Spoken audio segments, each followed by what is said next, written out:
Hi, Aussie Radfems, Kiwi Radfems, and any international Radfems listening. Today I'm going to be joined by Liz, and we're going to be speaking about Kavanaugh and the Ford case. So I'm just going to wait for Liz to join me, and the top chat should be active. I'm just going to have a look in there. But also, if you go into the description under this video, you'll see some background info, and what you'll see there is just what I've read and looked into. So it will give you some background on discussion, which won't actually be going into those links. The reason for that is because that's the background info to be able to have this discussion at all, rather than the what we're discussing. We're not discussing the links, we're discussing the case. So Liz will be joining me. I've sent her the link very recently, so she's just going to have to work that one out. So bear with us while that happens. And let's see if we've got anybody here in the meantime. Nobody in top chat? 1, 2 watching right now. Hi. Okay. So hopefully you know a little bit about this case, but we listened to Illusions Destroyed, which was 3 conservatives speaking on this issue.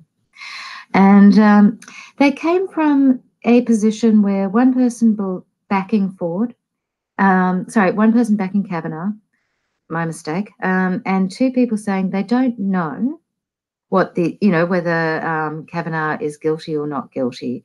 However, there was a strong leaning towards believing that Ford's testimony had holes in it and Kavanaugh's didn't. That's the feeling of the entire thing, though they were very careful to overtly state that they were not, believing in any specific outcome. So, I would see that more as careful wording choices in order to back Kavanaugh, rather than actually believing, one way or the other. Now, I come from the position, and you can call me Esfali, by the way, that's my name. Now, my position on this is that Ford is probably right and Kavanaugh is probably guilty. That obviously I can't possibly know because I wasn't there. And I wasn't in the courtroom, and, I'm Australian, they're American. The whole thing has a few holes in me being able to say Ford is telling the truth, Kavanaugh is guilty. However, I hold that bias, and I'm going to be upfront about my bias from the beginning. So hi, L'Oreal from Taz. Nice to have somebody listening. So I'm just waiting for Liz. And she's installing Google Hangouts now.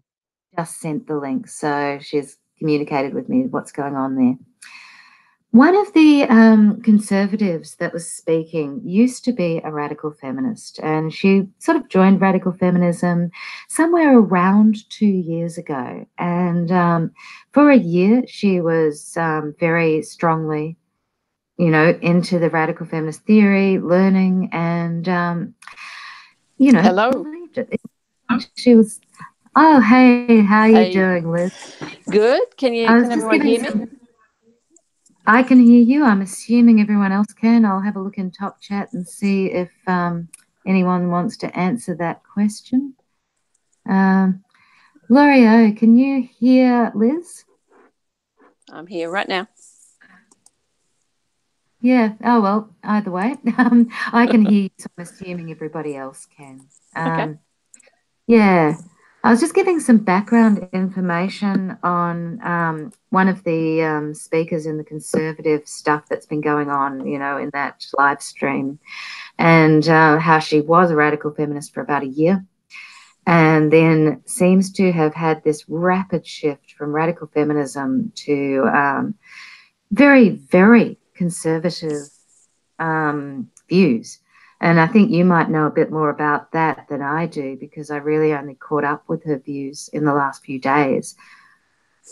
Yes, I've seen the shift happen online. Obviously, I've had women talking to me, telling me about her change in views, or perhaps being more open about those views. Certainly, I'm aware of chats that she had with channels that are far right in their political leanings.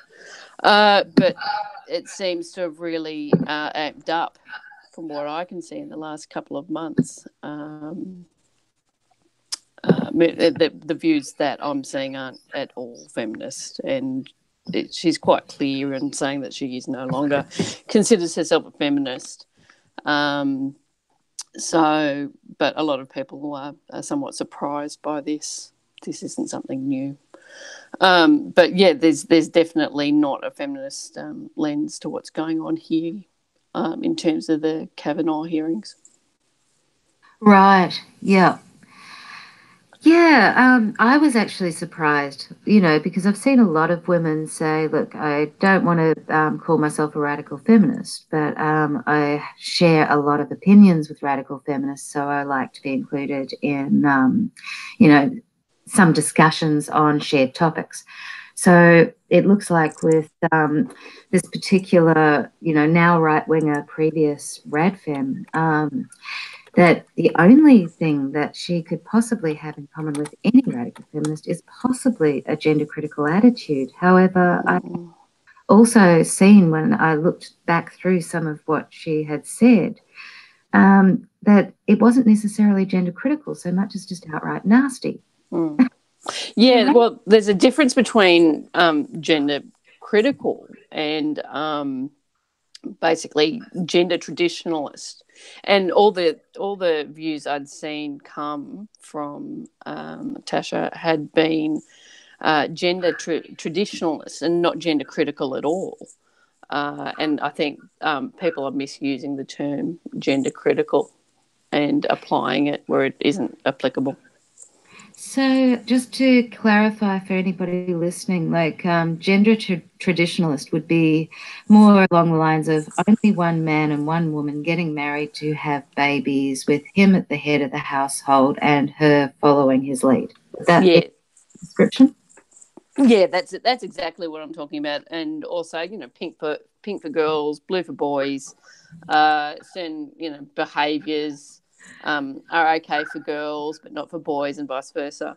And I didn't see anything other than her being critical of trans. And that's not being trans critical and being gender critical are two related but separate things. So it's interesting. It's interesting watching how people can get confused. Yeah, I'd agree because, I have two trans people in my family and I am gender critical. So the line between being gender critical and being outright cruel and nasty to me seems really freaking obvious, Yes. One of them is looking at the way in which society is affected by this and what the harms to both trans people and non-trans people are. The other is just putting people down for fun. Yeah, I mean, there needs to be a solid background of analysis underlying what you say, not just, it needs to be a politically mature approach to what's happening and not just throwing slurs. That's not helpful to anyone. But yeah, it's obvious to me that I wouldn't use the term gender critical to describe her at all. In fact, I wouldn't even say trans critical because there's no critique happening at all. It's just coming from a completely different mindset than radical feminism. Far right is a completely different planet to radical feminism, and you might come to what at first sight looks the same position, but it's not by the same path, and so it doesn't have the same meaning. Like being against porn, being against prostitution, these can all be far right viewpoints as well as radical feminist viewpoints, but they're reached by such a different path. Yeah. Such a different path, but people, I mean, unfortunately, people like to simplify things. It's a sound bite, culture where you're just looking at tiny snippets of information, and people don't have a lot of time to sort of look into things, and so you're looking at people who just want their information in small, digestible chunks, and it's not that simple. Yeah, it's soundbite culture. And exactly. It's part of what makes some of the, alt-left and alt-right so popular is the fact that they come out with these sound bites that are easy to remember and easy to repeat and don't really require much deep thought. No, well, that's the thing. It's lazy thinking can happen anywhere. You've really got to dig in and say, well, why do you believe this? And I think certain positions can attract a variety of different people from different backgrounds. And when you group together, you can sort of pull apart the differences between why people believe what they believe. And we often see that people believing very, very different things within under the one banner, completely different things. And people are attracted to radical feminism from different areas. Sometimes they're not good areas, as we're seeing with Tasha Rose. Actually, I watched a YouTube video recently that talked about radical feminism, the left and the right, and it was basically it said that the left and the right, from Andrea Dworkin's base of the left being about women in the public space being owned, and the right being about women being owned in the private sphere, means that radical feminism is the only space left for women to occupy where they're not selling women out. Exactly. It's funny, like the right see women as private property, the left see women as public property, and radical feminists say women aren't property. Exactly. So it's opting out of the left and the right entirely, yet still having a left base most of the time. Yes, exactly. The basis really is that women should be free. And then you go into, well, what does freedom look like for women? What is freedom? Yeah. So, it's a completely different underlying mindset. Yeah. So when we look at, Ford coming out, freedom is the ability to come out, say these things without having every tiny part of your life up for debate. It is amazing how the pettiness, the sheer pettiness that woman is subjected to, and it really came up in the video that I saw at that website, where they're talking about things like, oh, her hair fell over her face, and oh, I don't like,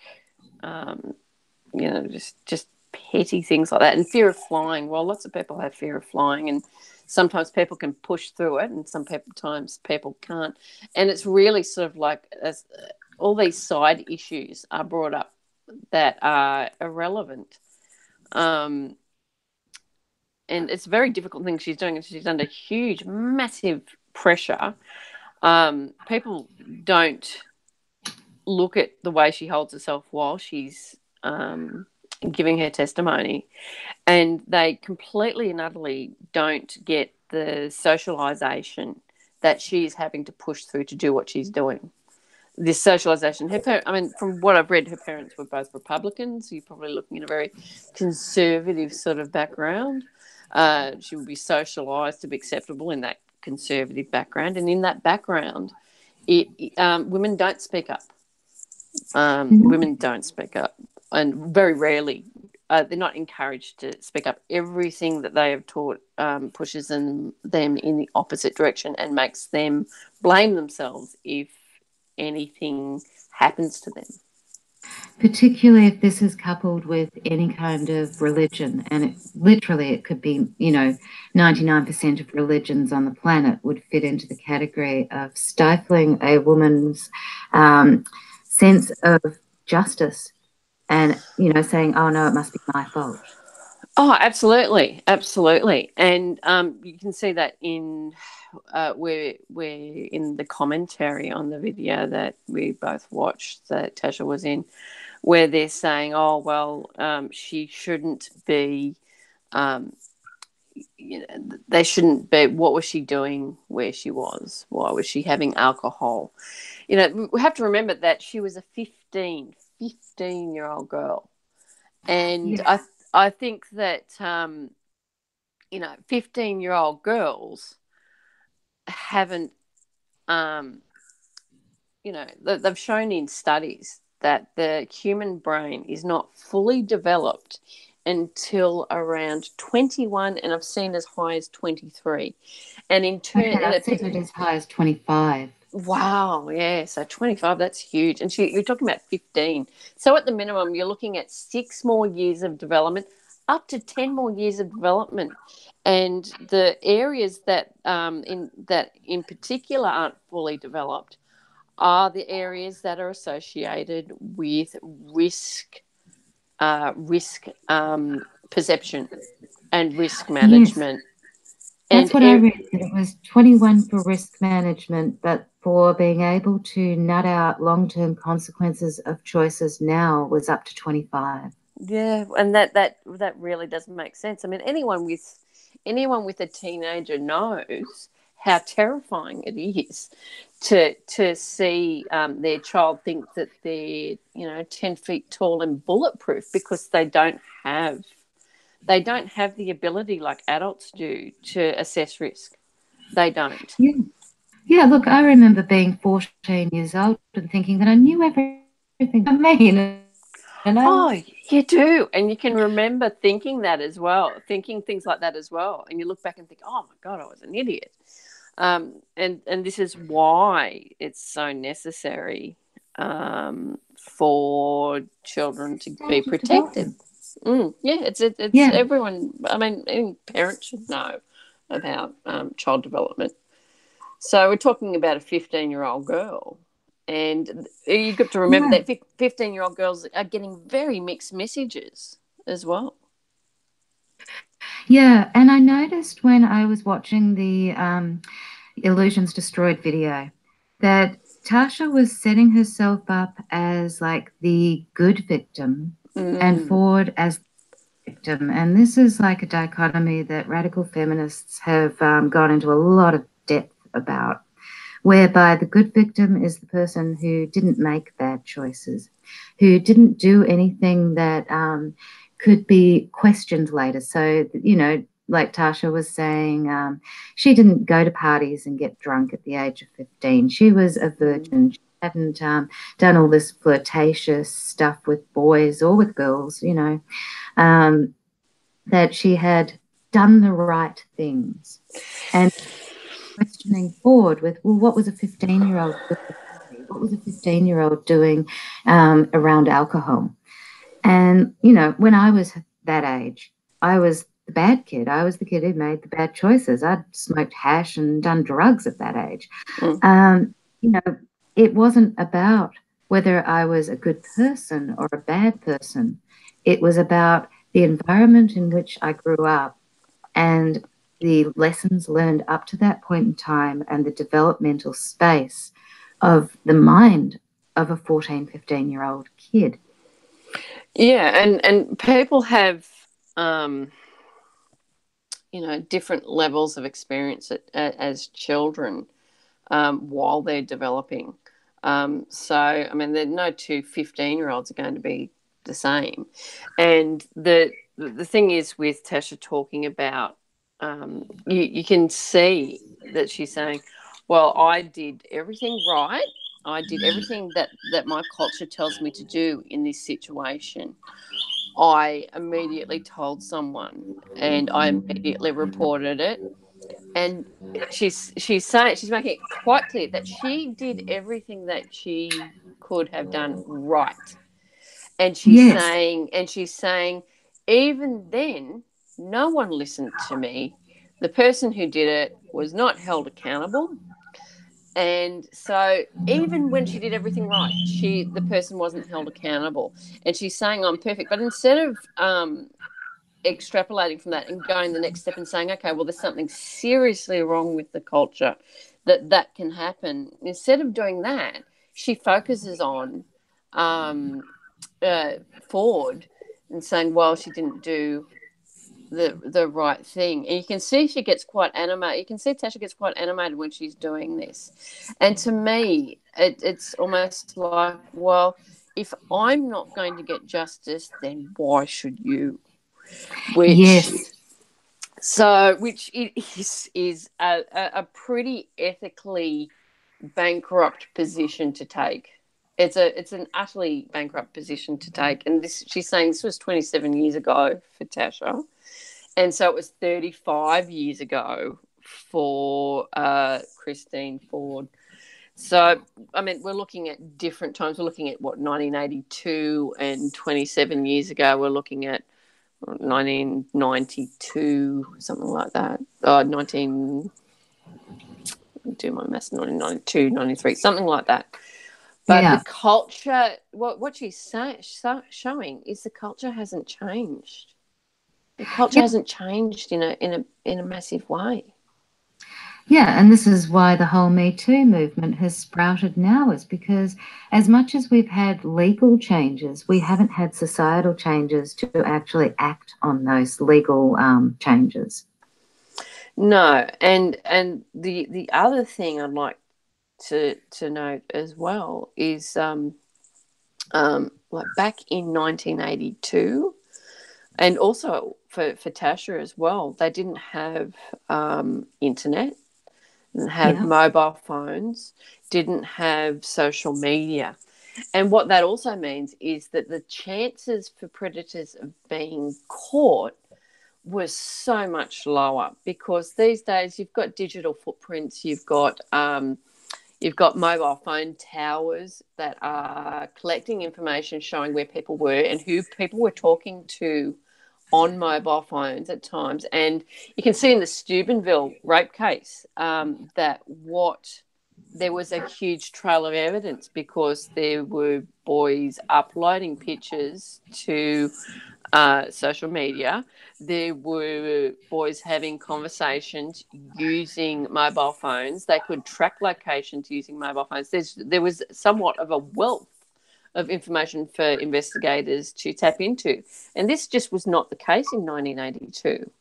And That reminds me. Yeah, that reminds me of the Roastbusters case in New Zealand, in Auckland, where there were groups of boys raping girls and actually filming it and putting it on the internet. Now, with that solid evidence, they actually got off. They got off. wow. So while we have all this evidence collecting now, we also have a culture that has become more misogynist in a lot of ways, whereby, even with evidence, it can be dismissed. And I think from porn where, people say, oh, but she wanted to be strangled. She wanted this. She wanted that. How do you prove you didn't want it if you weren't even conscious? Yeah, exactly. It's making it even worse, because they're trying to say things that, I mean, you can prove things like photographs. You can, this is all, technological evidence. But what is difficult is saying what was in someone's mind. And it's become another hiding place for predators by saying, well, that's in someone's mind. She wanted that. And that Yeah. is hard to prove. And so it has. And also in the Brock Turner case, it's become like, well, we don't care how much evidence there is.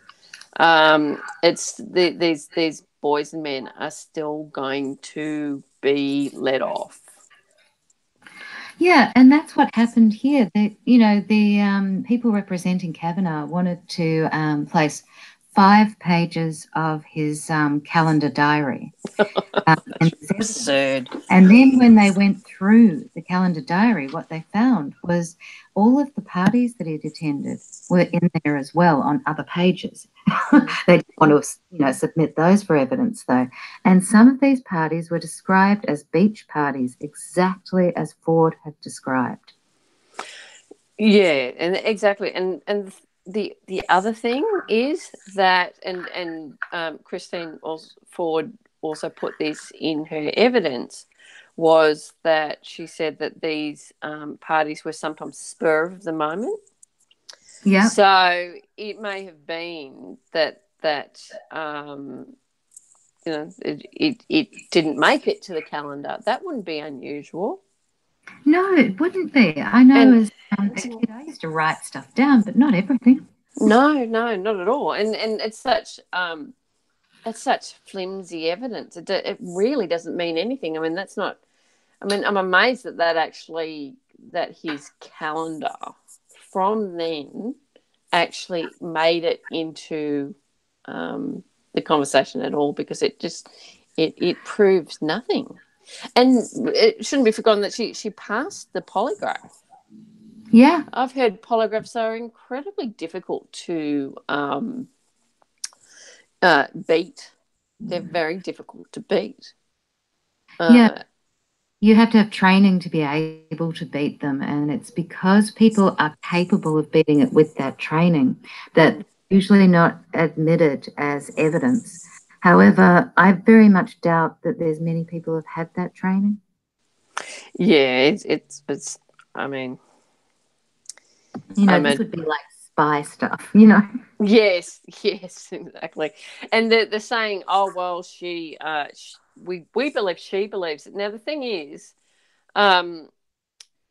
depending on a number of factors, if she was going in and out of consciousness, there might be factors relating to identity of who was attacking her.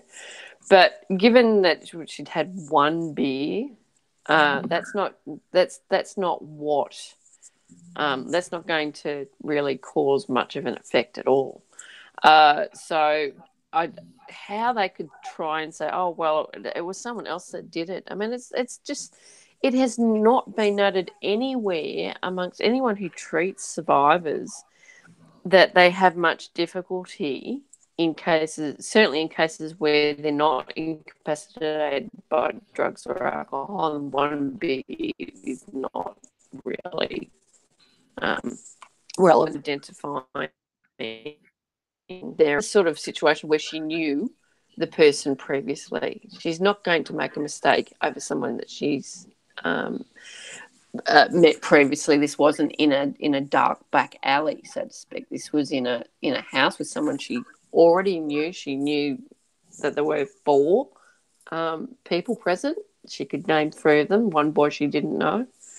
So she's not going to make mistakes as to who assaulted her, as to who was present. Yeah. And even when you look at the studies that have been done on memory and trauma, well, one of the things that they point out is that most of the gaps in memory are the things that are not front and present to the person at the time. So it's things like, what were the colors of the walls? What was the address of the party that you've only went to once? Who owned the house? Do you know what they look like?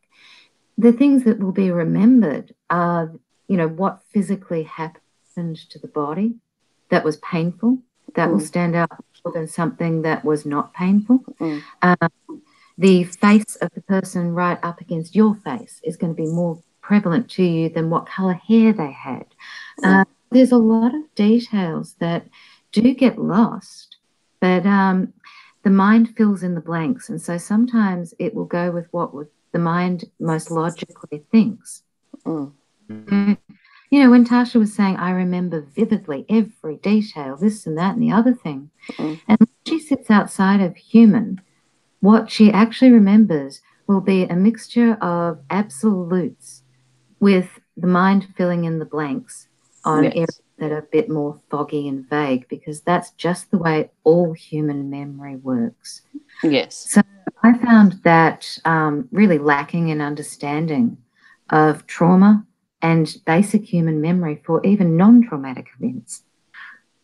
Yeah, exactly. And to me, it was just striking, like the wanting to paint herself as the perfect victim, and therefore that person did something wrong. And this is something that people often do, and not just in sexual assault cases, but in terms of home invasions, robberies, muggings, no matter what kind of violent attack that someone has gone through, when someone's, say, reading the paper and seeing that someone's been attacked, what people will do, I mean, this causes stress. Unless you're a complete psychopath, reading about violent attacks will cause a certain level of stress in a normal person. And, reading about something violent will do that. And then what a human being will do is, because normal human beings have empathy, they will put themselves in that position and they will imagine themselves in that kind of situation and what they would do. And Yes. so in order to sort of comfort oneself that one is able to avoid these horrible, chaotic things that can happen at any time, you'll think of things that the person did that was wrong that you wouldn't do. You might say, well, they broke in and there's no sign of forced entry. Well, I always make sure when I get home that the door is locked. They will think of things to make them feel safe. That is what Yeah. someone on the outside will do. They'll think, well, I wouldn't do that, so therefore I'm safe. I wouldn't walk down that alley. I wouldn't take that shortcut. I would have called a friend. I would have taken. They come up with lots of people will then try and basically self-soothe. It's a self-soothing activity to say, well, I wouldn't do that, and so therefore I'm safe, because the alternative to that is to actually admit to yourself that the world is actually, you can't account for every threat at all times. The world is a chaotic place, and sometimes bad things happen to just good people, bad people, all people, Yeah. and that you can't control that. But saying, oh well, they did something wrong, gives a person a sense of control that is illusory. It's an illusion. Yeah, it's an idealized version of what I would do if I were in somebody else's shoes, while not taking into account that if your body goes into a trauma response, then you're actually going to be operating from the fight flight center. Yeah. For a lot of women, and it's more so women than men, there's a freeze response as well, where you just freeze and even the brain pauses and it Mm. sees fog as though it's happening to someone else. And this is a dissociation response. Yeah. So the person dissociates from what is physically happening to them as though they're watching a movie. And that's quite common, and that's been noted by a great many psychologists and researchers. It's been well documented, but it's ignored certainly in the Illusions Destroyed video. Lots of things are actually ignored. Yeah. And I mean, this is actually one of our survival techniques, or it's actually a preservation, in not necessarily just for being able to live through a traumatic experience, but even to not go through as much trauma in death, like animals eating each other alive, for example. The trauma response of dissociating and not physically feeling is a instinct, and it's something that the body does to protect the animal from trauma. Yeah, it's quite a common experience. It is not unknown by any means for women who are being raped to be killed by their attacker. That is quite common, and it is and often rapists have said, "Well, she resisted, so I killed her." And the difference in strength can go from quite large to absolutely immense. You've got to realise that this is a situation which happens very, very quickly. That was not expected. No one sort of walks out the door and thinks, "Okay, well, I'm going to be raped today." So it's not it's not prepared for, and so it just sprung on them. And I think you're not people in trauma. They're accessing a part of their biology in terms of their brain. They're accessing very they're not accessing their higher level reasoning skills. They're accessing very primitive reasoning skills in order to try and survive. But they're there, and those responses have been honed for millennia, instinctually, and passed on. We're all the result of women who have survived. Yeah, and when you compare this to, say, the military, where people are actually trained to remain calm in situations that are absolutely diabolical, these are full-on trauma situations that people are going to be sent into. And there's a full-on training to try and get people to be calm in those situations and make rational, conscious choices. Yet still, PTSD was first called shell shock because the trauma that happened and the responses still came from a primitive place when it got too much and they couldn't maintain that calm after years of training to do so. And so we're talking about people who've never been trained in how to remain calm through a traumatic experience, who have no preparation whatsoever, who are more likely to go immediately into a trauma response.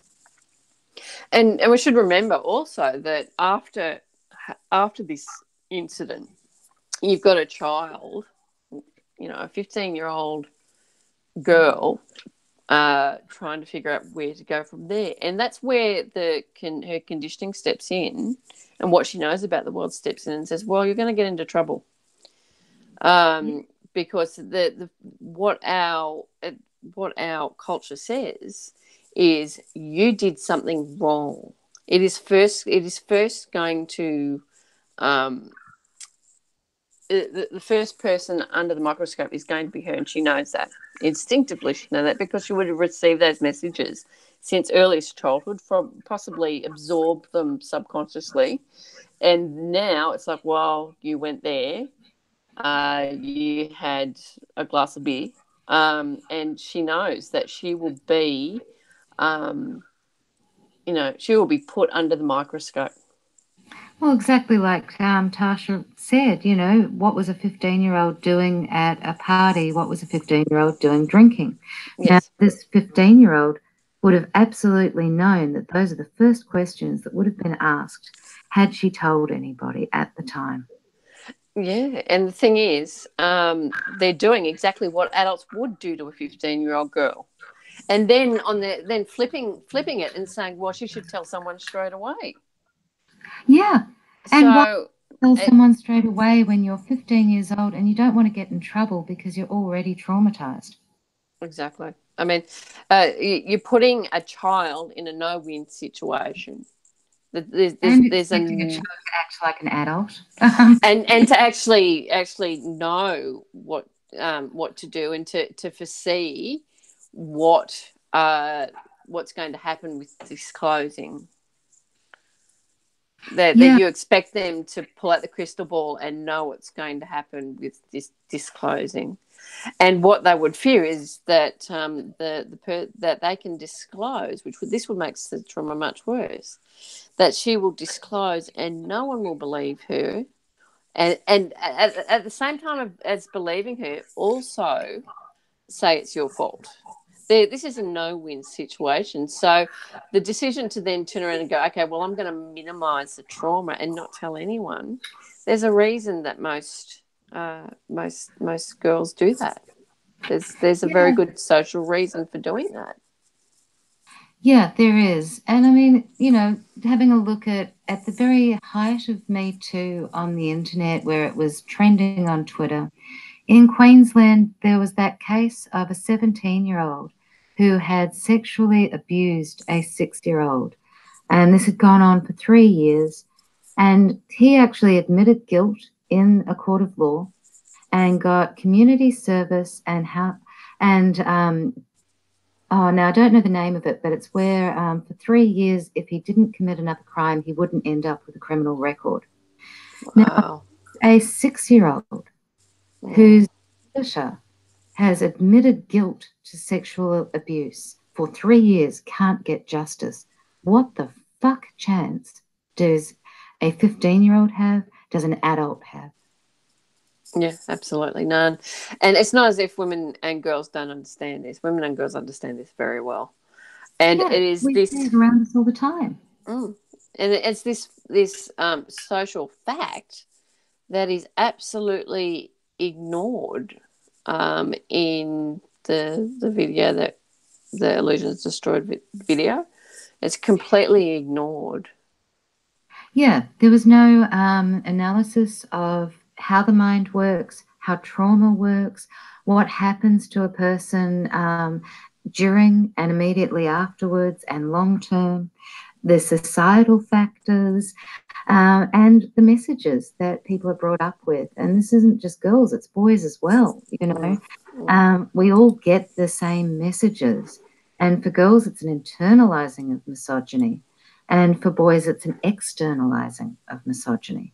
Yeah, and they know that we know from even here in Australia, we know what the culture of the football team at American high schools is. We know that we've seen it. We've seen it, and it's actually in lots of American movies.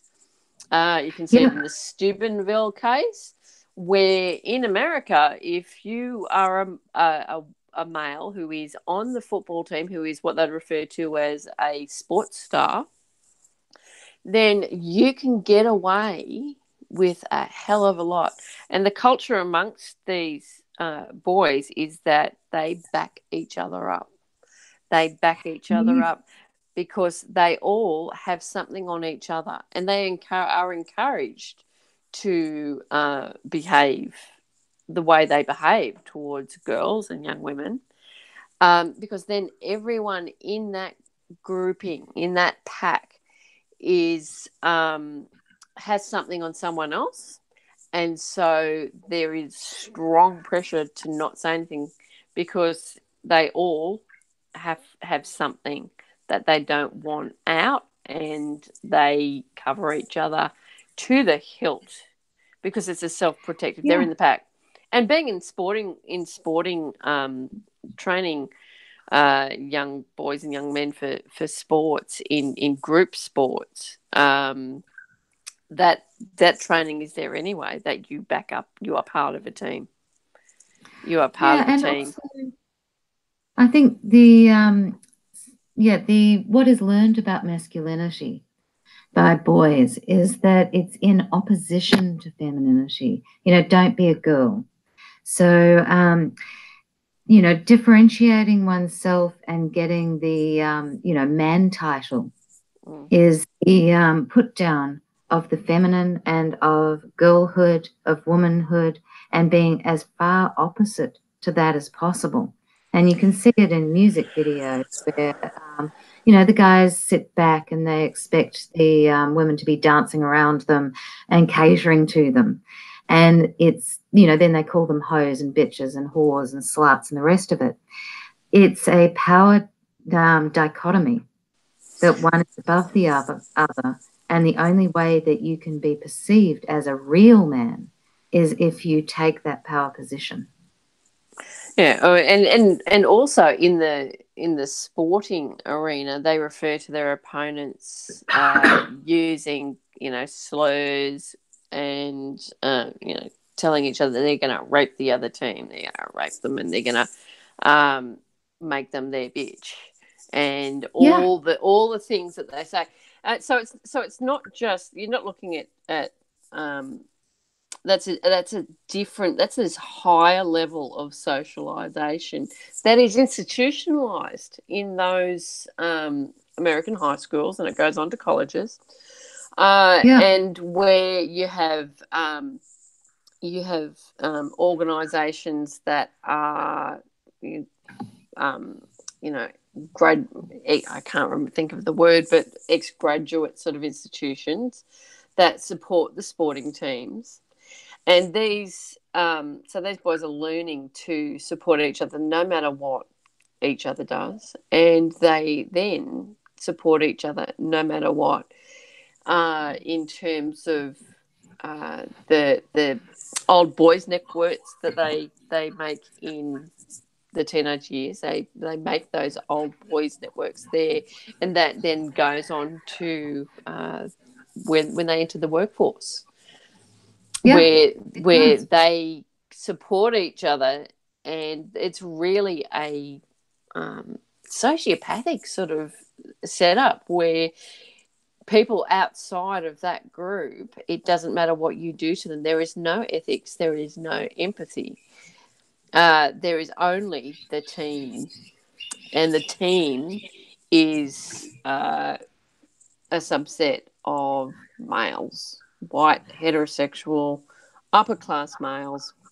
They support each other no matter what, and everyone else is the enemy, which is what sporting teams are taught. That other team is your enemy. You are going to destroy them. Anyone who is not us is the enemy and has to be destroyed. And you can see this happening even more openly in terms of, you see, like, Trump came out and mocked Christine Ford. And so you've got the pinnacle of that kind of social grouping saying, yeah, we are going to mock, and you are not us. And you can see it in the room, when you can see it when in the senators, in the Republican senators. You can see it in their faces. They're from the same cultural grouping, and this affects men outside of that cultural grouping, though, because, I mean, you go back to the high school sports teams, and the jocks are idolized and worshipped, and the kids, in order to avoid being beaten up and, going through hell in high school, those geek boys have got to change their behavior in order to masculinize themselves into that culture. Otherwise, they will go through hell. And, this is what you see with your incels now. Yeah, well, it's just the high schools are just extraordinarily, the lack of, it's culturalized sociopathy. It's encouraging a might is right mindset, which destroys people and leads to the normalization of there are groups of people who you can direct sociopathic behaviors against, and that's okay, and you will be backed up. Yeah. And I read that very briefly this morning, actually, I read that one of Kavanaugh's best friends from back then had actually written a book.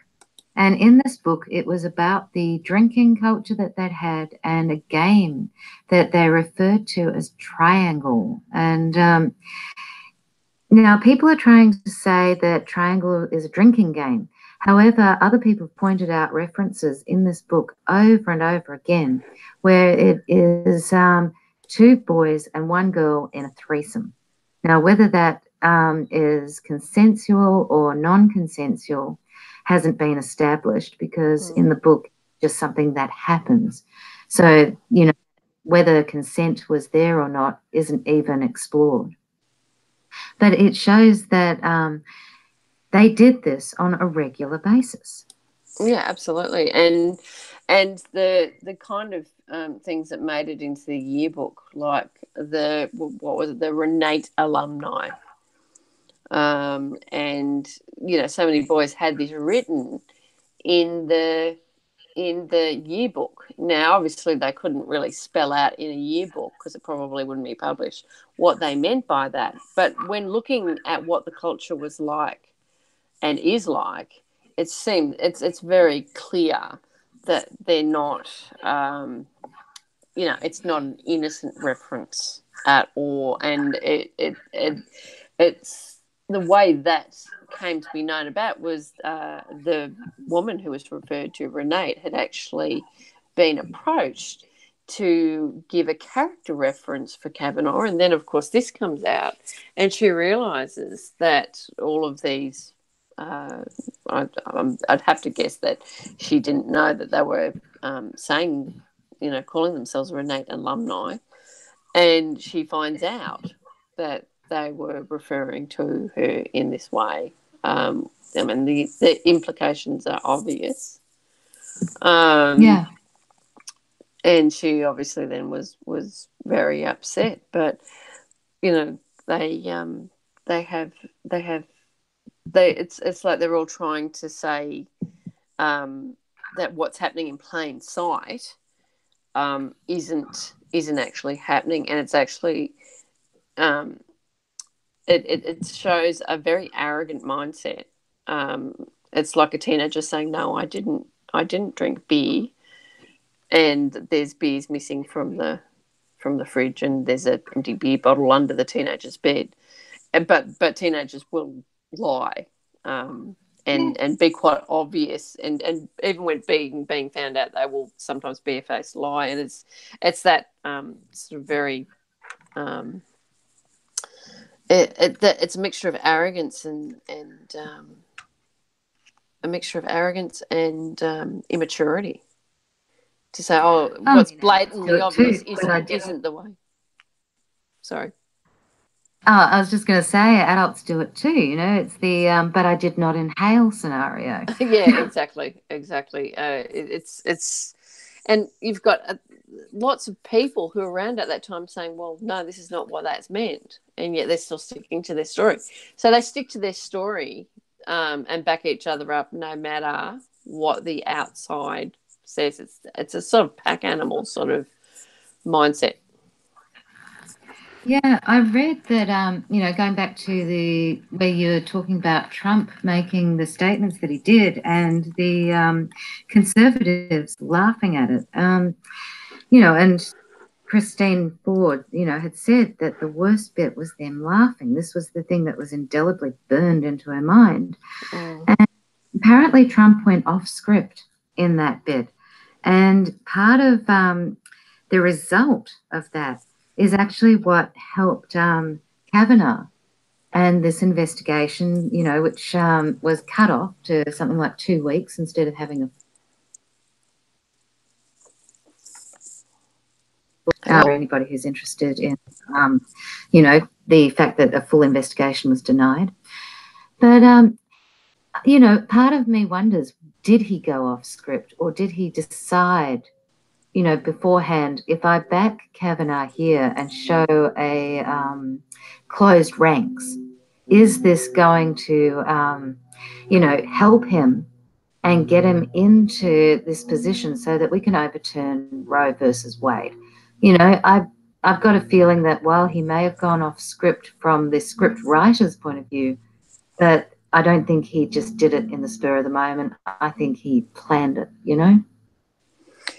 Yes, and this is the way, he's actually a perfect example of that kind of attitude as well. I mean, he was the one who, was caught on tape saying, I just grabbed them by the pussy. So this they're cut from the same. He's cut from the same cloth, and what he's doing is brazening it out. He's brazening it out, and be like, well, just following the script of support, no matter what, and it's it's not surprising that he did that. It's not surprising at all, because these are the kind of men who are using this network that was set from such a young age, and this mindset that they have, and it's a might makes right mindset. It's a far right mindset. Yeah, it is. And you can see it not just in this particular case, but, Dennis Hoff, the self-proclaimed pimp of Nevada, won the primaries. So, and he's got, I think it's 6 women who have come forward and said that he raped them in his polls.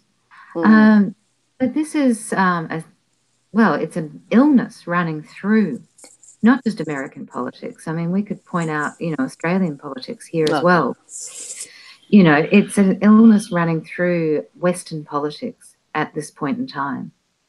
And not just Western politics. This is a worldwide problem. This sort of mindset where men just run rampant with the power that they have, and have this mindset to women and girls.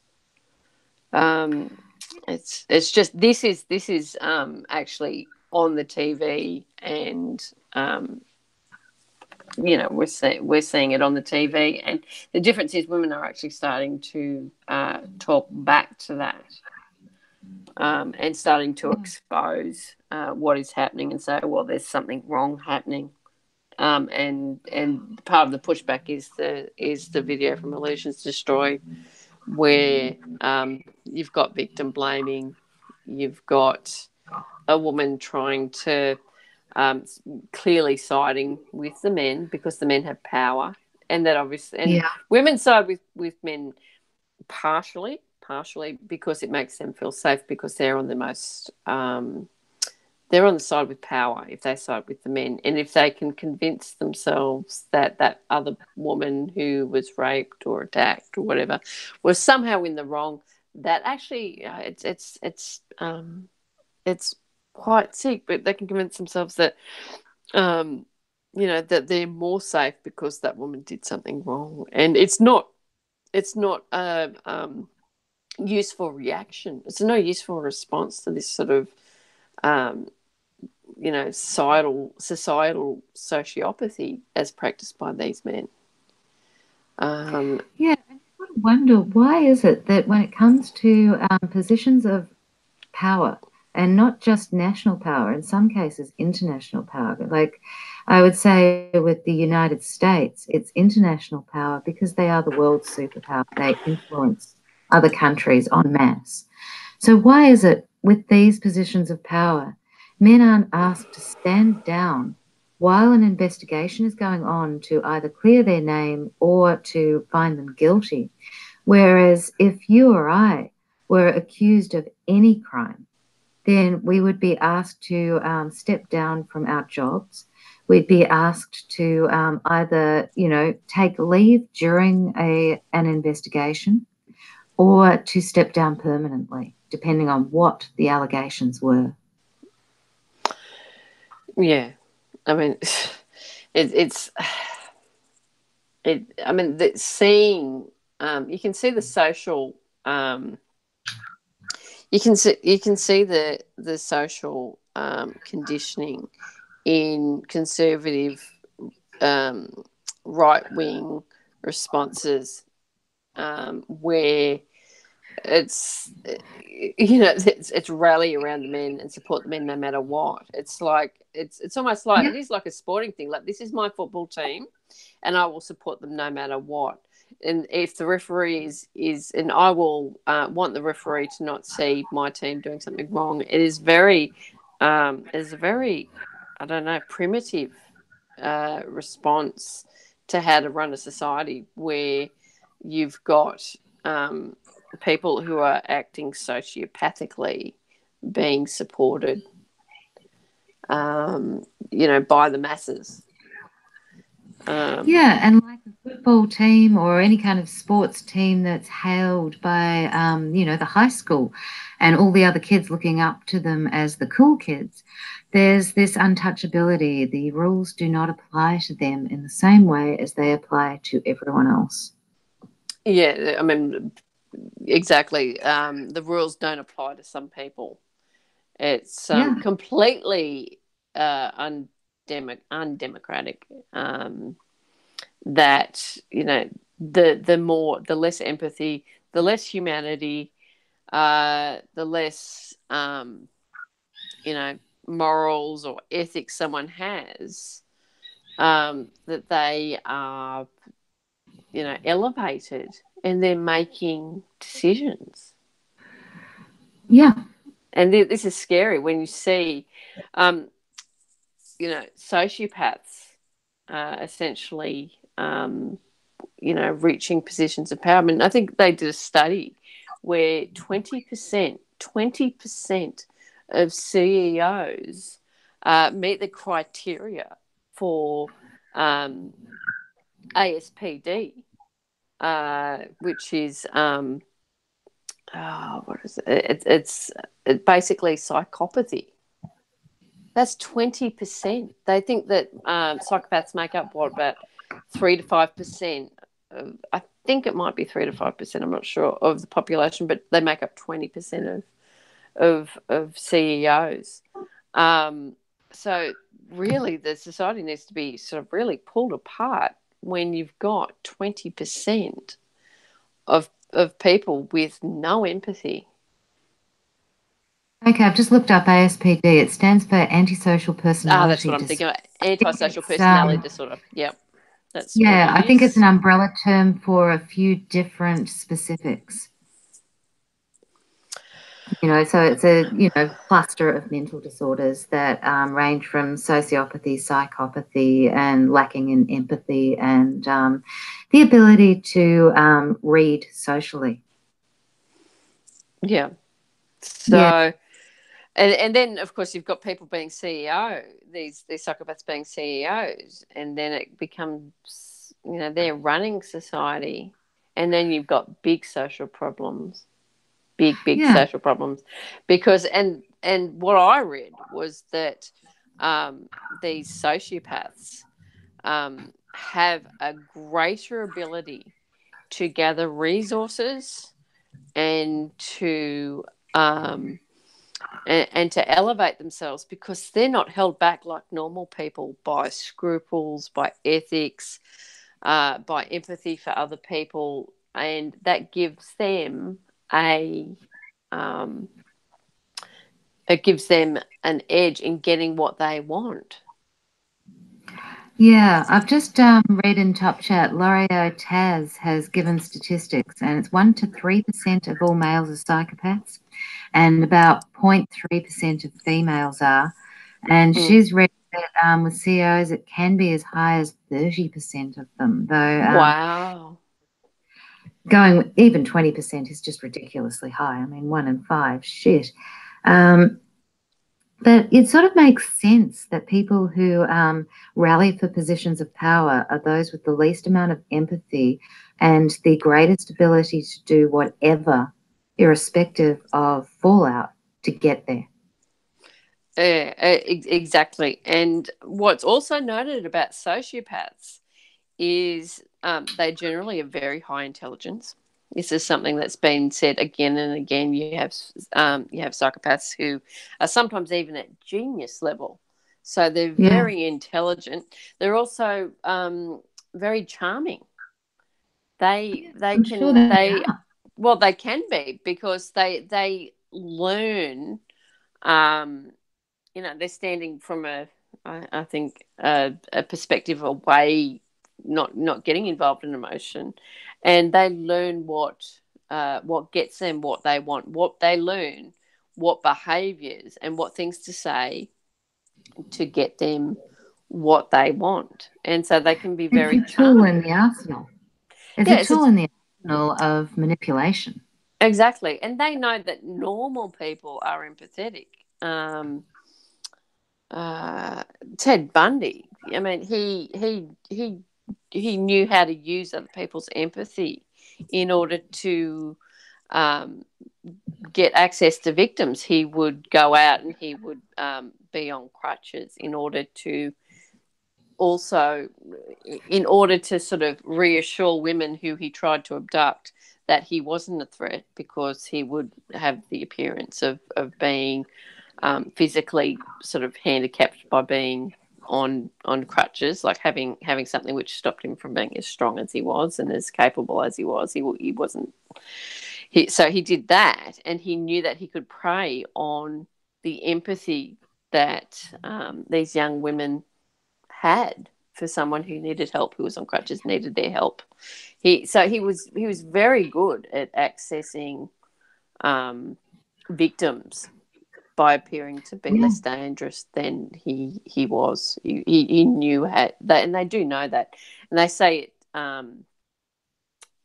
He went through everything, and he also said that the thing that led him to be so psychopathic was porn. I think it honed and made his psychopathy worse. I mean, porn and is that porn. Get rid of the links between violence against women being shown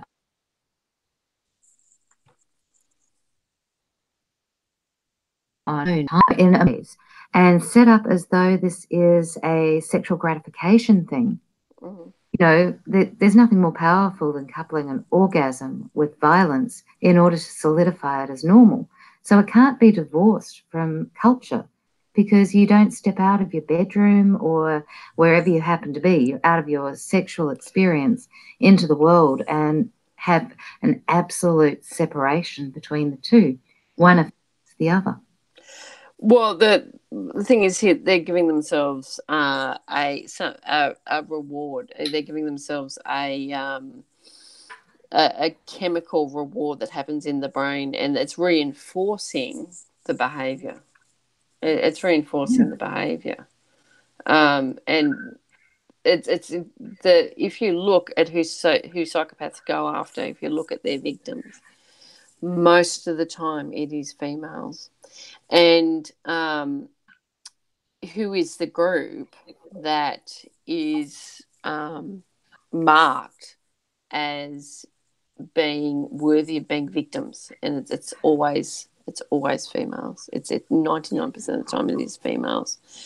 And usually under the age of 40, though, sometimes it'll be like looking for somebody who looks like the mother or the grandmother or the ex-girlfriend so sometimes there's a link through to the person's life, but sometimes it's just, does she look young and pretty and like, she turns men down? Mm. Yes. I mean, it's quite clear the links are there. The thing is that the society encourages sociopathy, and what you see is a denial of empathy and a laughing at people who do give empathy to Christine Ford. And I think you can see that in the video that we're discussing, a lack of empathy, and sort of a dismissiveness, and she's being laughed at and mocked. Well, somebody made comments in a thread underneath that video, and one of the guys who was part of the video tagged in a lot of friends to laugh at it. Now, she is a rape victim, a rape survivor, and she'd been quite open about that as well.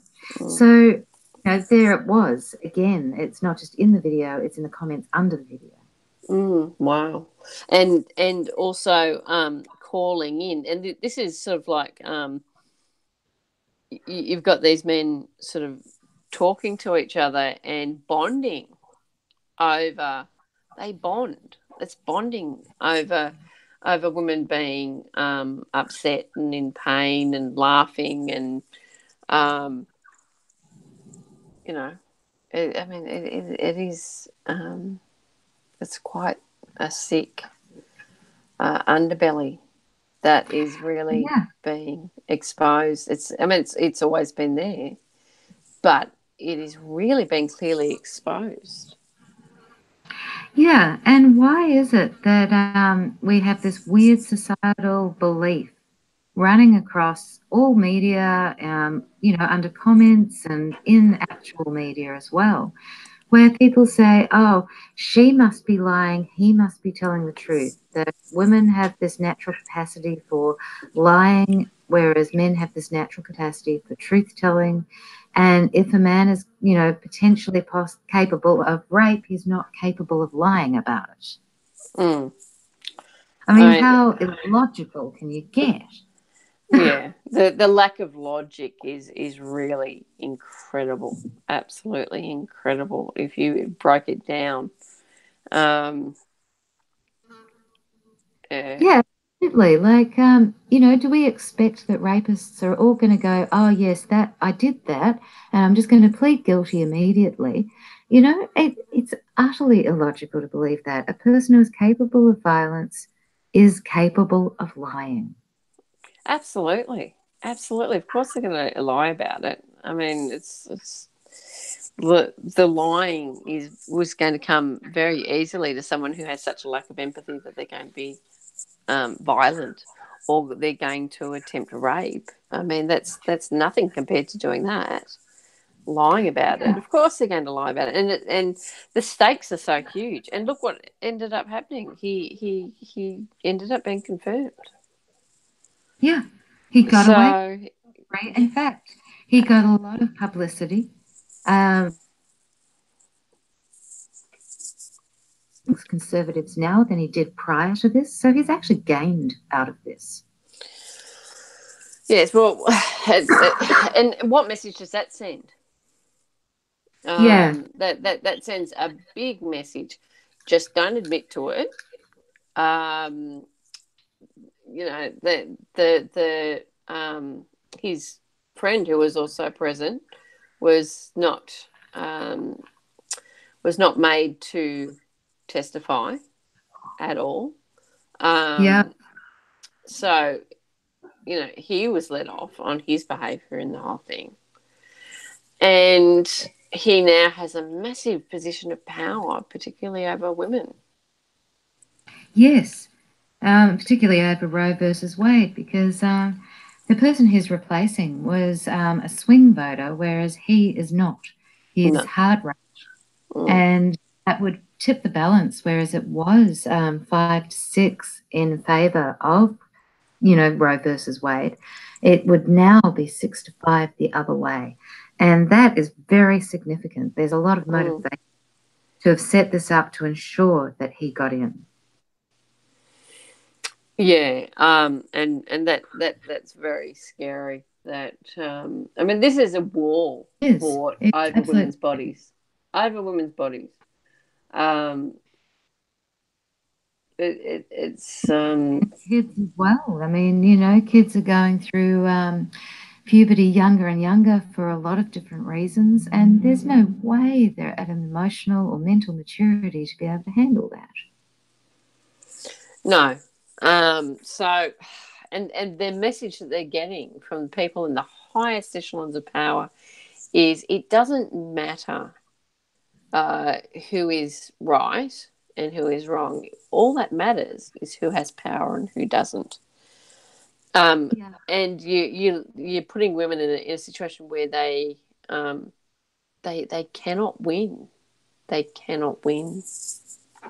Yeah, one of the American arguments I've seen from the conservative side is that, women, the motivation to come forward and go through court is to sue the alleged perpetrator, and this is why they would make false claims.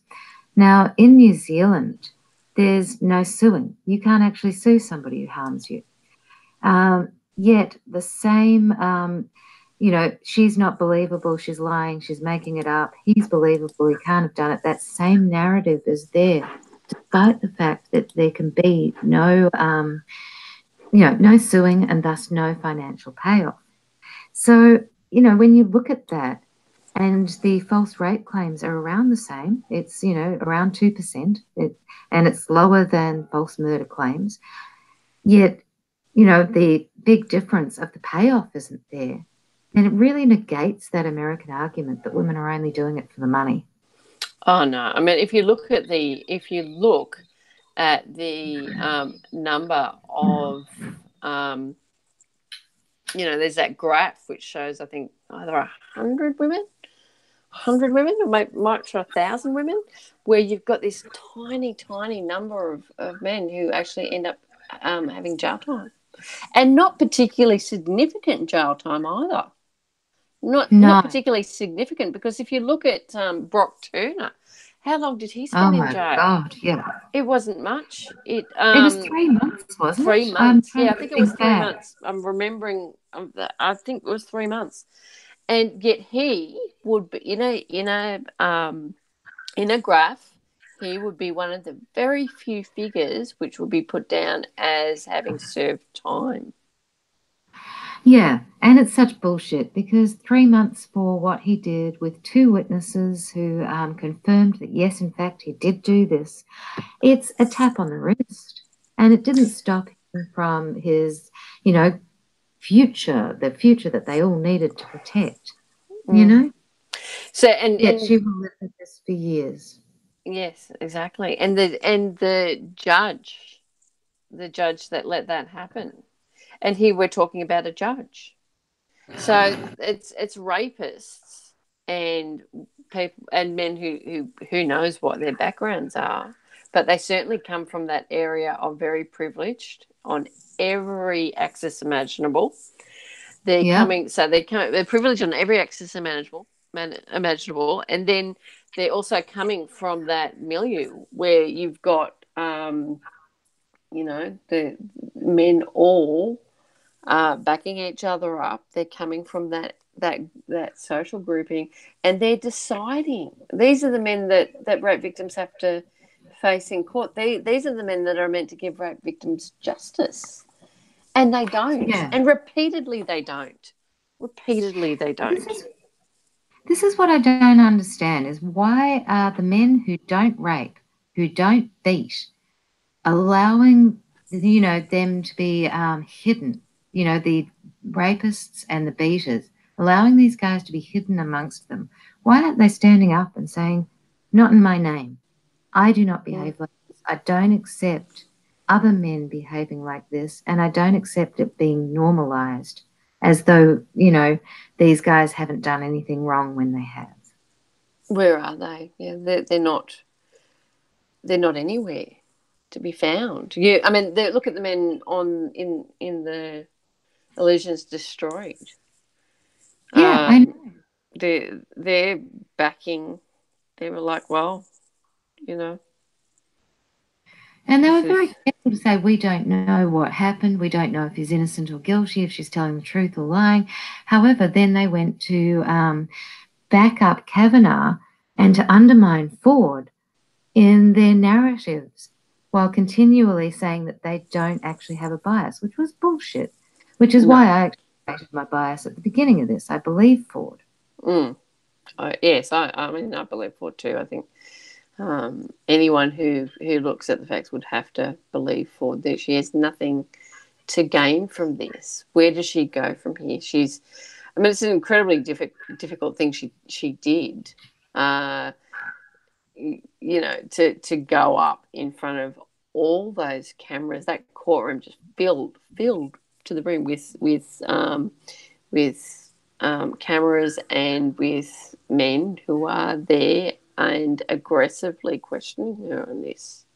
And this is where her socialisation is works against her, because she's been told from earliest childhood, well, you are to be deferential.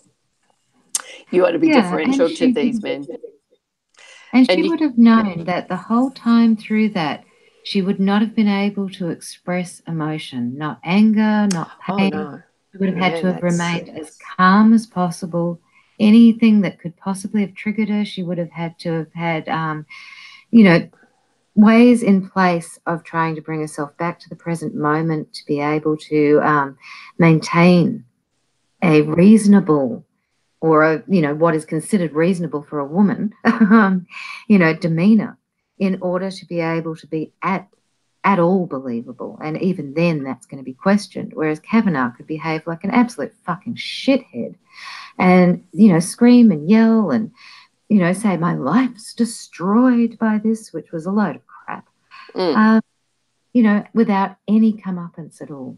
Yeah, he was quite, he if a woman did what he behaved like the way he behaved, she would be castigated as being hysterical. Yeah, exactly. And an unreliable source. Exactly. Crying, the facial expressions, everything. He was fully able to express his rage. He was enraged. Men don't get held accountable over women's or girls' words.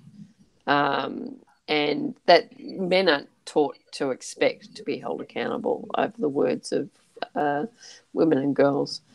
They're taught that they can do what they want, and if a woman or a girl tries to hold them accountable, then they will be supported. And you could see the anger that he was displaying, that he obviously felt he wasn't being supported and he was being unfairly attacked. He'd been brought to believe that he is basically untouchable, that he is not. He is not on the same plane as other human beings. With men, they get emotional, and it's passion and coming from the heart and genuine. Whereas with women, she's being overly emotional, she's hysterical, she's unreliable. And, this dichotomy has been set up a long, long time ago, and it works for across the board, in social situations, at work. So, you add cameras to that, the pressure of a system that is set up where you have sweet fuck all chance of getting justice at all. I can't see a single reason that she would put herself in that position if it weren't just simply wanting the truth to be known. Yeah, and seeing the power that this man was about to get. And she said a few times, I'm doing this because I see this as my civic duty. That is, she saw that this man was going to have a lot more power than he had previously had, and she knew his character. And she decided then, okay, I need to do something. She acted out of integrity. She could have said nothing at all and continued with her life, as, I think she would have quite a well-paying job where she is, as, working for a university. The name of the university escapes me at the moment. But she had a long and distinguished career. So there is nothing to gain for her and everything to lose. And we don't know yet what she will lose from this. We don't know whether she will be allowed to live her life relatively peacefully. She will be followed around. We can see what's happened to previous women who spoke up. Look at what happened to Monica Lewinsky. Look at, there are too many examples of what happens to women who speak up, who say, no, I'm going to say that there's something wrong. Yeah, and she will be also wondering how many of her colleagues believe what? How many of them are conservatives who now want to get her out because they believe her and think that she's, destroyed his life. Well, the only people who we're told to have empathy for are the men. Yeah, that's it. And this is why I often say this is like a societal culture of psychopathy. This is a culture of psychopathy, to deny empathy to women. Yeah, it is. I mean, you can see that in what I call pedophile culture, where we have women trying to look like teenagers for as long as possible in order to remain visible, and men idolizing youth but using youth for their own benefit. And this being displayed as normal rather than, what is actually normal, which is human beings age, and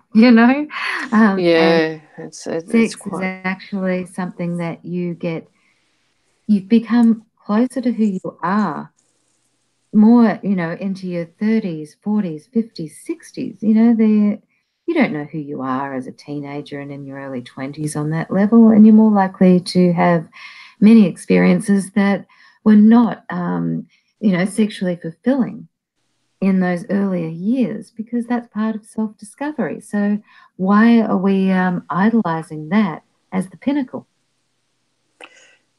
Yeah, I mean, the fact is, young girls um, are not protected from predatory behaviour, not at all, and they're No, constantly given the message that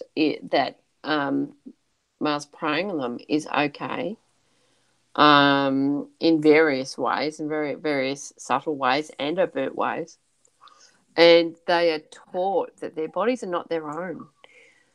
From a very early age, they're taught that their bodies are not their own, and this has a huge impact. Whereas boys and men are taught their bodies are their own; they own their bodies. If you don't own your body, you own nothing. yeah, But girls are repeatedly told you do not own your body. Your body is belongs, first probably to the male in your family. That is you're part of that family unit and you belong to that family unit. And then that goes on, and a girl then becomes the property of a male, and depending on and her sense of worth is linked to not being attacked, which is something that is completely and utterly out of her control most of the time. There's a no-win situation. even outside of attack. I mean, we've got the age of consent in Australia and New Zealand as being 16, and it's different across different states of the United States, but it ranges pretty much 16 to 18 mostly. And what this means is you can have a 45-year-old with a 16-year-old, and it's a predator with prey, and it's legal. So, that to me, there's something majorly wrong with that. And personally, I'd like to see laws change where, somebody who is in their 40s doesn't have the right to go after teenagers, full stop. Absolutely. But why doesn't that? You know, Why aren't that? um, but that set up, I'm just denying the phone call. Okay. So we're back? Yeah. Okay. Well, yeah, this is the thing, but the laws aren't being changed. And why aren't they being changed? There is no pressure from men at all to change these laws. There's none. Well, there should be. I think that's a job for feminists to say, look, okay, we've got age of consent, that's a good start, but we also need a few more things in here, and we need anti-predator laws on top of age of consent. You know? It's not just that. The message is sent as well that look at the sentences for pedophiles. They're sometimes non-existent. Even after it's been proven what they are, they're given sentences that are jokes. So there's a message that's being sent with every lack of conviction. There's a message being sent with every conviction with absolutely precious little evidence. There's also not, women aren't really given much of a right to defend themselves, because the law at the moment says, and this is pretty much everywhere, says you must use reasonable force. But what is reasonable force against someone who you don't know if they're going to try and kill you? They weigh like double what you do, or they have a musculature and a skeletal frame, which means that they can kill you with their bare hands. And Yeah, yet it's the women are put idea in of jail. two. Yeah, Well, I was it's going to say the idea of two equal males, where, so that one pulls a knife, the other can pull a knife. But for a woman, that's not the case. We are usually weaker. We have less bone density. We're usually shorter. Sometimes that'll be not that the way around, but there are tall, strong, athletic women. However, predators tend to prey on somebody they believe they're going to be able to get away with the crime. So a tall, strong woman is still likely to have an even taller, stronger male predating exactly. on her. Exactly. And women are not given the legal ability to defend themselves with the amount of force that is required. And that's the key point. Women cannot defend themselves with the amount of force that is required, which a lot of the time would probably be lethal force. Because if you unsuccessfully defend yourself, the chances of actually being killed are so much higher. Are so much Yeah. higher. So if a man attacks you and you pull out, if you're in America, you pull out a gun against a man who's coming at you just with nothing, or with a knife who's much bigger than you, and you pull out a gun because this man is intent on raping you or murdering you, then you're probably going to jail for using excessive force. And that is the same in Australia. In Australia, we can't even carry pepper spray. We cannot I know. carry pepper spray. How on earth can they see? They say in the law, they say, well, an appropriate use of force. But if you go Yeah. beyond your own bodily limits, like if you get a knife, or if you pull out a gun, or if you pull out pepper spray, then it's automatically going to be, well, you use excessive force.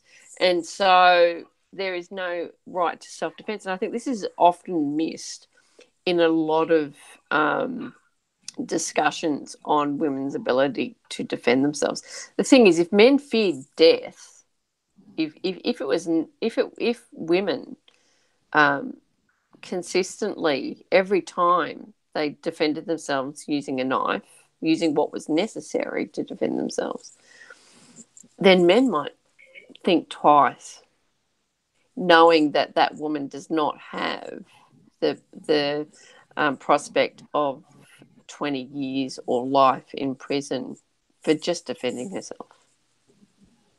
That Yeah. would change the culture. That would be culture changing. There is something we can do. There's those underarm sprays and, Yes. deodorant sprays. Carrying a small one of those in your bag, you can do that, and you can spray it in somebody's eyes as a method of getting away.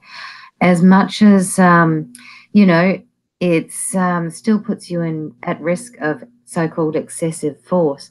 I think it's a way, it is something that you can defend and say, look, this person attacked me. I'm not strong. I don't have martial arts skills. I didn't know what to do, so I just grabbed my deodorant. Mm. Yeah, look, I think that's a It's not illegal to great carry. idea. I mean, lots of women have, perfume or some sort of spray, and I think that's a great Yeah. idea in trying to get away. Um, It doesn't address the legal issues, but no, it's it stuff doesn't. we can do. Yeah, well, this is true. I mean, at the moment, the legal system acts as an accomplice. It does. It And acts it's as an because it's based accomplice. on male as normal. If it was Exactly. actual size of victims and predators, the predator will always choose somebody they believe is weaker than themselves because, that's the same with bullies. The schoolyard bully doesn't go and find the biggest kid in the schoolyard. They go and find the littlest kid in the schoolyard. So it's the same with predators. Who am I going to be able to get away with this with? It'll be somebody smaller, weaker, possibly disabled, a child. Um, you know, it'll be somebody who looks vulnerable in the moment.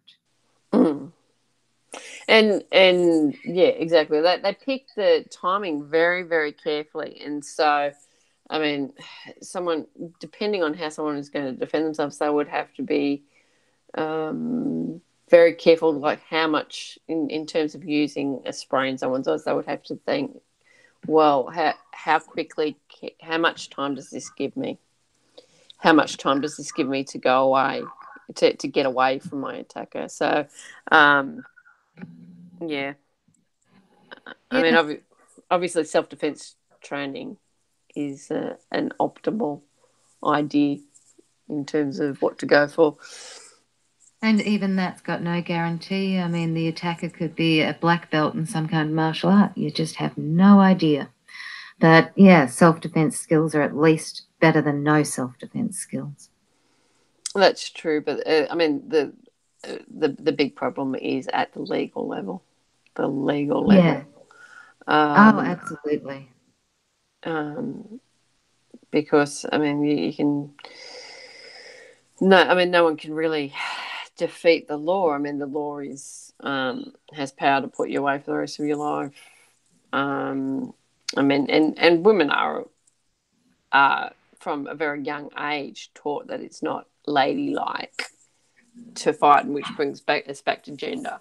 It's not Oh, ladylike to fight. Boys are encouraged to defend themselves and to fight, but it is not ladylike to fight. And if you're caught as a child defending yourself against a boy, it's funny actually because you'll often see a boy just losing it and crying if a girl defends themselves and they get hurt because that's not what they're taught is going to happen if they attack a girl.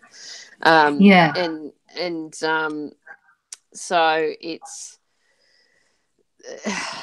the girls need to know that they're going to be backed up if they defend themselves, but they're not. They're taught that it's not ladylike to fight. It's not. Yeah. It's not.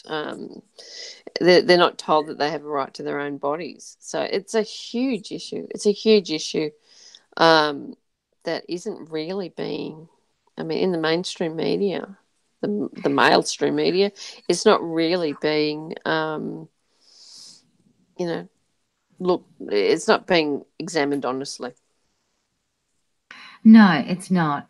I mean, that sort of it just sort of brought my mind to this case that I read that happened in the UK, where a 4-year-old was attacked by two 7-year-old boys, and apparently they raped her. Now, I don't know how 7-year-old boys could actually do that. Whether they could, did they just stick it in? I don't know what their details.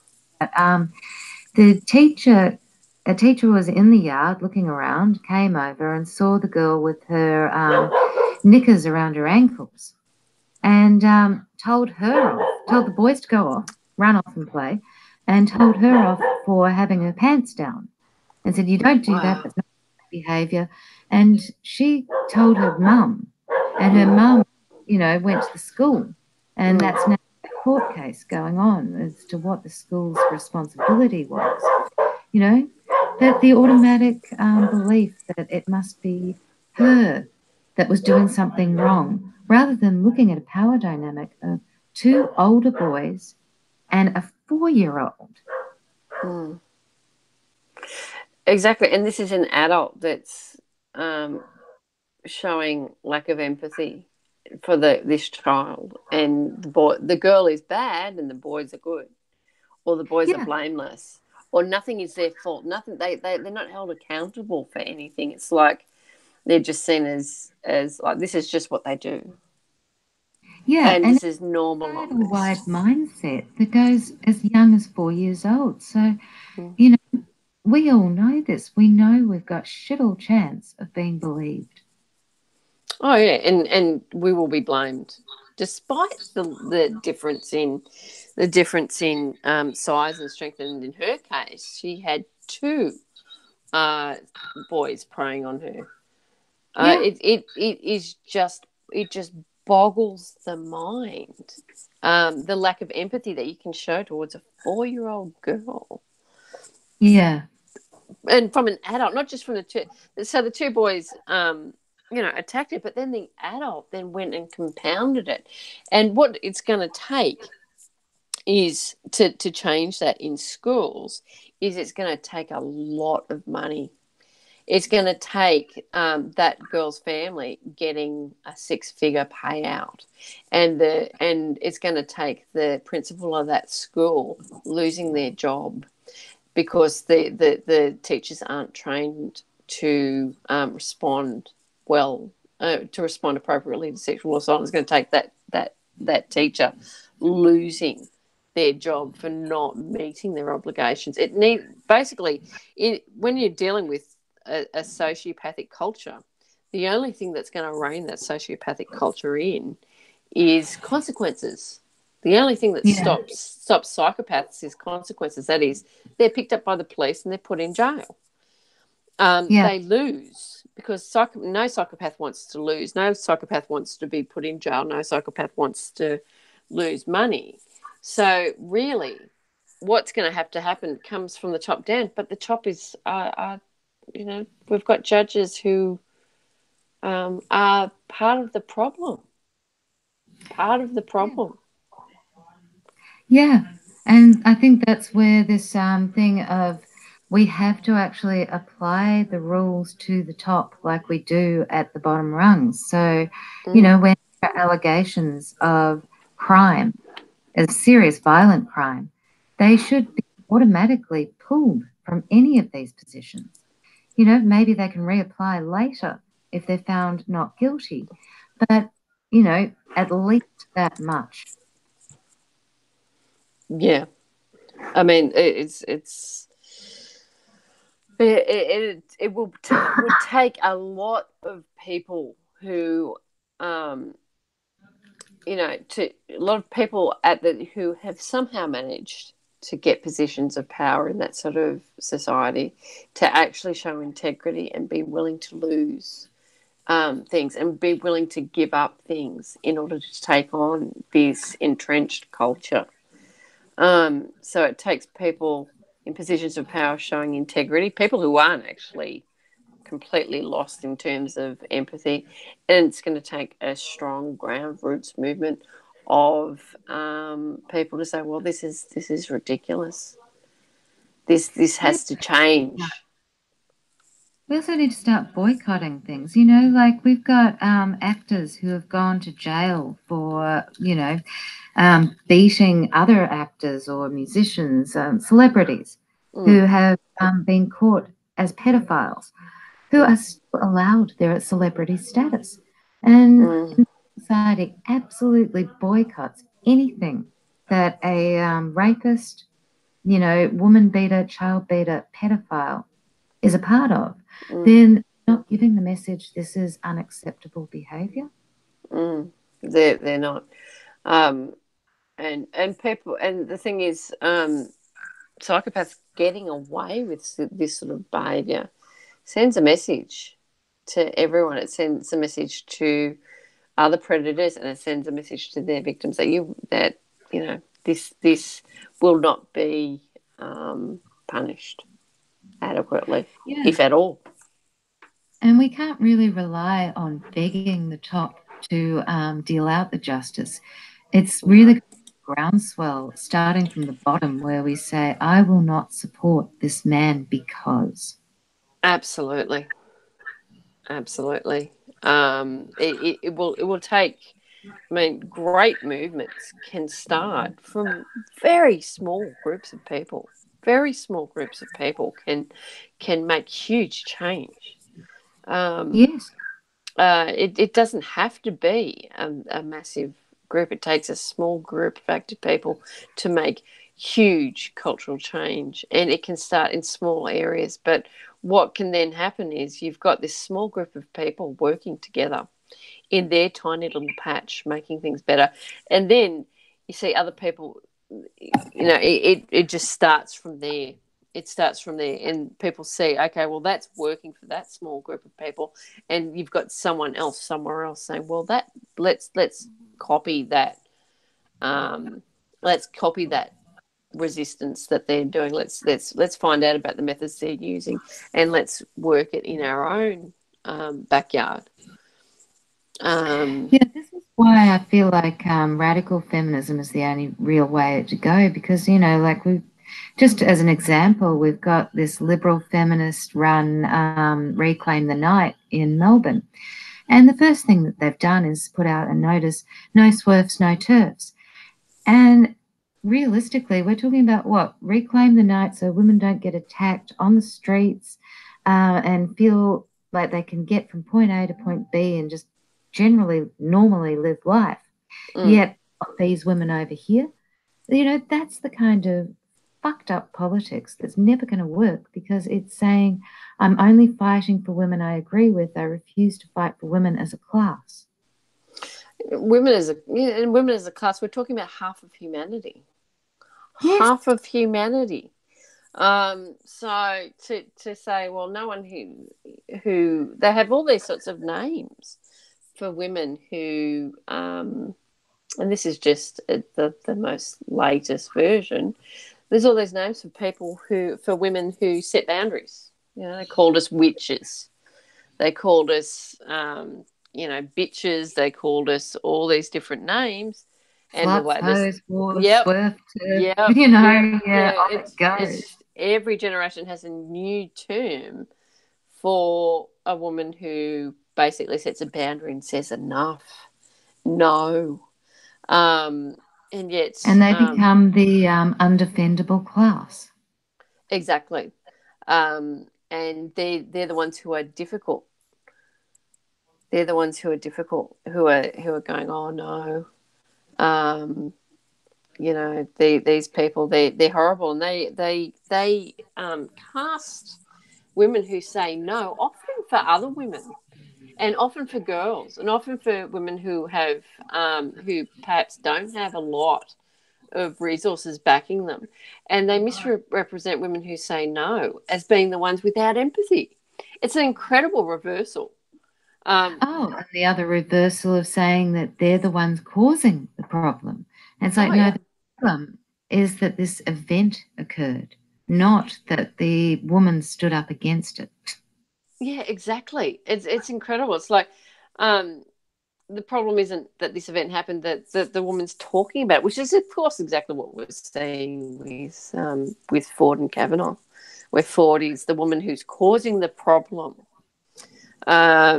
which is absolutely absurd. I mean, if the problem should be, people need to focus on fixing the problem rather than attacking the person who's saying, "Well, there's a problem." We all know that there's a problem. Yeah. We all know that there's problems. We're just trying to address them, and we're actually it's not a pleasant task. It's an extraordinarily upsetting task to try and fix this societal problem. It's so much easier to be ignorant. It's so much ignorance is bliss. Oh, it Burying your is. head burying your head in the sand is is far easier than actually standing up and saying no, because it means that you have to take some flack, and you have to put yourself in the firing line from people who are low empathy, or who in fact are sociopaths. So And this is what Ford did. She didn't just put herself in the firing line in, a minor way. I mean, this is international. exactly. She knows that she will be. She knows that she will be known for the rest of her life as the woman who went up against him, and she had she got no satisfaction from the powers that be for actually having the bravery to step forward. Yeah. And they just didn't even allow the evidence that she had to be admitted. The four people who were character witnesses and were around at that time to be able to state, this is in keeping with what I understand of these people. Mm. Those were not admitted. Well, The, lots of things were not admitted. well, four of the, I think it was like four Democrat senators moved to delay the proceedings. They said, look, there's tens of thousands of pages of material that we have not been given access to. Yeah. So And possibly mount a defense without access to the information. exactly. Um, and it was interesting seeing Kavanaugh being questioned about, well, are you open? Are you open to being investigated? And he sort of dodged and ducked and weaved. Yeah. But it stands in stark contrast to Christine Ford, who's standing there and saying, "I wish I could tell you as much as I could. I don't want to be here. I don't want to do this, but I have to do this." She knows that she's not going to. I'm sure that she would know that she's not going to be able to, you know, land him in jail. I think that she would have to know that that's unlikely, and I think she would have to Yeah. know that, knowing how that culture she lived through worked, that it was never going to be proven to a court satisfaction that what happened to her happened to her. I'm sure that she is probably had to make peace with knowing that that's not going to happen. And yet she came out. Yeah. And after everything, her whole family being um, harassed as well, because she's got two children, she's wondering about their safety as well, which makes it even more horrific, because in her mind she's thinking, well, what happens to one of my kids because I came and um, I came out and I said something, and I came forward and some nutcase attacks my children. It wouldn't Yeah. be her fault, but she would No, be it wouldn't, but it's a thinking risk. it's a risk. It's a risk, and who knows, um, when she came forward with all this, she may not have known that it would get that bad, that she would have to flee her own home with her children. I mean, it takes I can't imagine the amount of bravery that woman would have to draw up from within herself to actually stand up against this monstrous apparatus that she faced in that room, with all those cameras and all those men aggressively questioning her, knowing that she had to rely on 35-year-old memory, and knowing that the slightest, most insignificant detail could be weaponized against her. I mean, it just boggles the mind what women are expected to fight. It just boggles the mind. Um, so yeah, it's just incredible to see the apparatus at work, what she's up.